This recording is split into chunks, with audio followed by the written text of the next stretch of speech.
Hi friend, সবাই কেমন আছো? আশা করি ভালো আছো, আমিও ভালো আছি। আর আমি আজকে একটি নতুন ভিডিও নিয়ে চলে এসেছি। রংদোলের পরের দিন, হোলির দিন আমরা মায়াপুর দর্শন করতে যাই। আর মায়াপুরের অপরূপ সৌন্দর্যটা আমি ভিডিওর মাধ্যমে তুলে ধরবো। তার জন্য আমার ভিডিওটি কোনো স্ক্রিপ্ট না করে দেখতে থাকো।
चढ़ा है सावन पूरा, मेघों की शाखाएं।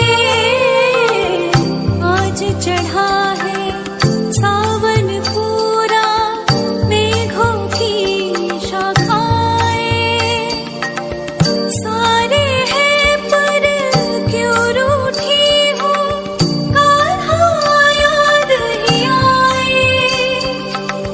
जमुना तट पर बंसी विराजे, जमुना तट पर बंसी विराजे, गोकुल मोहक लागे।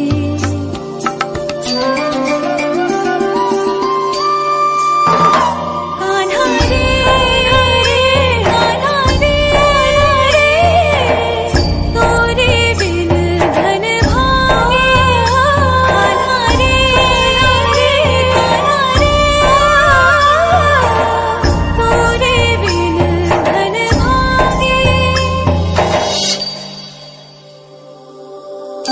आया आया कृष्ण कन्हैया।